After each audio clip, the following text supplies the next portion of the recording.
नमस्कार दोस्तों, मैं राकेश कुमार आप सभी का आपके अपने YouTube चैनल तैयारी जीत की बाई आर के सर में स्वागत करता हूं। और दोस्तों आज 30 जनवरी 2021 के रेलवे एनटीपीसी का जो सेकेंड शिफ्ट का एग्ज़ाम है वो ख़त्म हो चुका है और मैक्सिमम क्वेश्चन मुझे मिल चुके हैं। यदि आपने एग्ज़ाम दिया है तो आप हमें क्वेश्चन बता सकते हैं कमेंट करके या फिर व्हाट्सअप करके।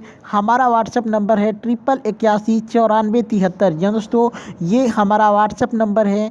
जो भी प्रश्न आप सभी को याद है आप लोग कमेंट करके या फिर व्हाट्सअप करके मुझे बता सकते हैं। तो दोस्तों वीडियो को लाइक कर दीजिए, अपने दोस्तों के साथ वीडियो को शेयर कर दीजिए और चैनल पे पहली बार विजिट किए हैं तो चैनल को सब्सक्राइब करके बेल आइकन को ज़रूर दबा लीजिए ताकि हमारी लेटेस्ट वीडियो का नोटिफिकेशन आपको सबसे पहले मिल सके। और दोस्तों आप लोग इस वीडियो का PDF फाइल यानी दोनों शिफ्टों का PDF फाइल अगर आप फ्री में चाहते हैं तो आप हमारे टेलीग्राम ग्रुप से जुड़ सकते हैं जिसका लिंक वीडियो के डिस्क्रिप्शन में मिल जाएगा। तो चलिए आज का पहला प्रश्न देखते हैं। किस ओलंपिक में मिल्खा सिंह भागा था या फिर भाग मिल्खा भाग का नारा लगाया गया था, या फिर किस ओलंपिक में मिल्खा सिंह गोल्ड मेडल जीतने से चूक गया था, ऐसा प्रश्न पूछा होगा। जी हाँ दोस्तों, ऐसा प्रश्न आप लोग कमेंट करके बताइए कि एग्जैक्टली क्वेश्चन क्या था। यदि अगर दोस्तों किस ओलंपिक में मिल्खा सिंह भागा था तो ये 1960 के रोम ओलंपिक में इन्होंने जो कि गोल्ड मेडल जीतने से चूक गए थे, ठीक है, और उसमें इन्होंने चौथा स्थान प्राप्त किया था। उससे पहले 1958 में इन्होंने गोल्ड मेडल जीता था। उसके बाद 1960 में नहीं जीत पाए, उसके बाद 1962 में इन्होंने फिर से गोल्ड मेडल जीता था, ठीक है। तो इस बात को आप लोग याद रखिए। चलिए एक प्रश्न आया था कि प्रज्ञान रोवर पावर कितने वाट का था। दोस्तों प्रज्ञान रोवर पावर जो कि चंद्रयान 2 को लॉन्च करने के लिए उपयोग किया गया था, उसका इंजन का पावर कितना था, तो ये था 50 वाट का पावर था। ये आपका राइट आंसर हो जाएगा 50 वाट, ठीक है। एक बच्चा बोला था कि जो चंद्रयान 2 को लॉन्च करने में जो रॉकेट ले गया था लॉन्च करने में उसका इंजन कितने वाट का था। तो दोस्तों यहाँ पे प्रज्ञान रोवर के बारे में पूछा गया था तो वो 50 वाट का था, ठीक है। चलिए एक प्रश्न आया था कि यूएनओ की स्थापना के समय कितने मेंबर थे। दोस्तों जब यूएनओ की स्थापना हुई थी उस समय कितने देश उसमें सदस्य बने थे, तो टोटल हो जाएगा यहाँ पे 50 देशों ने उस टाइम साइन किया था। और दोस्तों इसकी स्थापना कब हुई थी, तो 24 अक्टूबर 1945 में हुई थी। और दोस्तों आप लोग यूएनओ के ऊपर पूरे क्वेश्चन यानी 1945 से लेके 2021 तक चाहते हैं। दोस्तों 1945 से 2021 तक जितने भी अपडेट हुए हैं यूएनओ में पूरी डिटेल्स आपको मिल जाएगी एक ही वीडियो में। आप हमारे चैनल पर जाकर उस वीडियो को देख सकते हैं। चलिए एक प्रश्न आया था कि कार्बन से हीरा कैसे बनता है। तो दोस्तों ये ज़मीन के नीचे काफ़ी गहराई पर जब बहुत ज़्यादा तापमान और दबाव बढ़ता है तो कार्बन के अणु आपस में जुड़ते हैं और इससे हीरा बनता है। तो आप इसको कह सकते हैं कि तापमान बढ़ाने पे, ठीक है।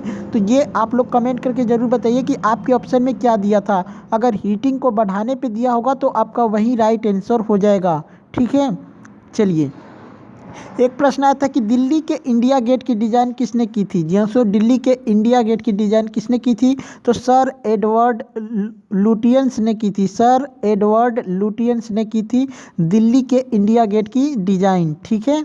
चलिए एक प्रश्न आया था कि कुतुब मीनार का पूरा निर्माण किसने करवाया था। दोस्तों इसका जो निर्माण है वो कुतुबुद्दीन ऐबक ने करवाया था, लेकिन इसने शुरुआत की थी। जब इसकी डेथ हो गई तो इसका जो पूरा निर्माण है इसका दामाद जो कि इल्तुतमिश, जी हाँ दोस्तों इल्तुतमिश ने करवाया था कुतुब मीनार का पूरा निर्माण। तो आपके ऑप्शन में दिया होगा इल्तुतमिश जो कि इसका पूरा निर्माण करवाया था, तो इल्तुतमिश जो आपका राइट आंसर हो जाएगा, इल्तुतमिश, ठीक है। चलिए एक प्रश्न आया था कि URL किसे कहा जाता है या फिर URL क्या है। तो दोस्तों URL जो है एक वेब एड्रेस का काम करता है, ठीक है, इसको वेब एड्रेस बोला जाता है।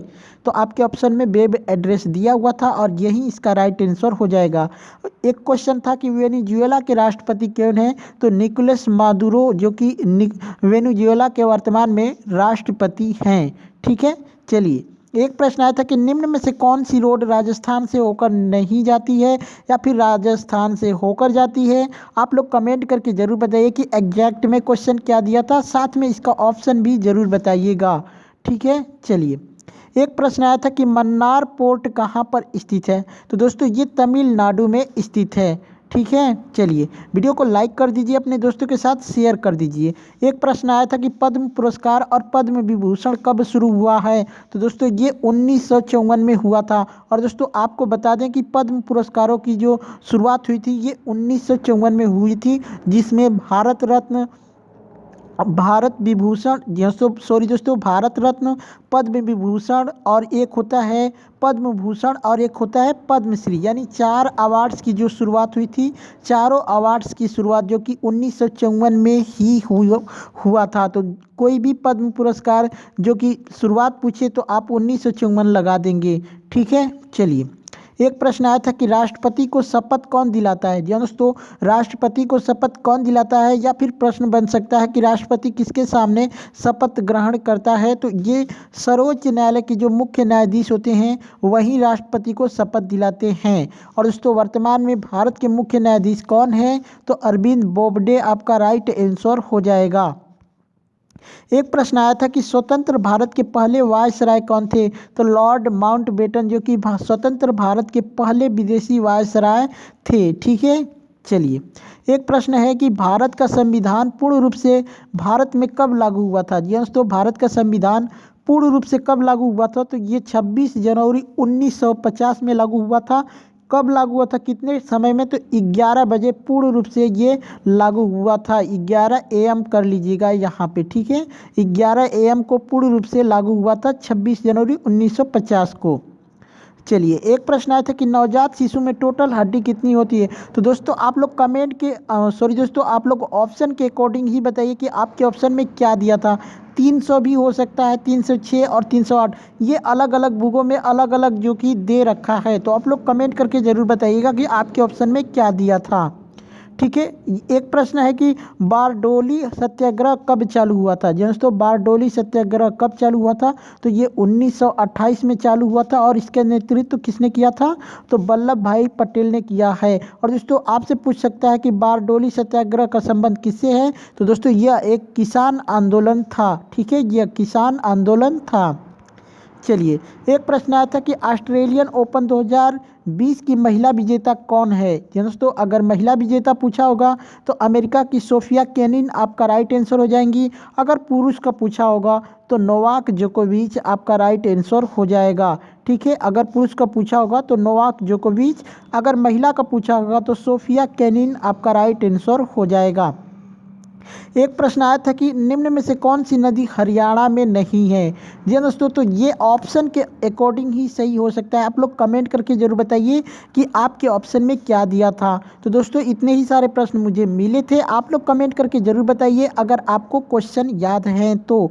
और दोस्तों वीडियो कैसी लगी कमेंट करके ज़रूर बताइएगा। अच्छी लगी हो तो एक लाइक ज़रूर कर देना और अपने दोस्तों के साथ वीडियो को शेयर करना ना भूलें। और पहली बार विजिट किए हैं हमारे चैनल पे तो प्लीज़ वीडियो को दोस्तों हमारे चैनल को सब्सक्राइब करके बेल आइकन को ज़रूर दबाइएगा। चलिए चलते हैं, मिलते हैं नेक्स्ट वीडियो में, तब तक के लिए जय हिंद।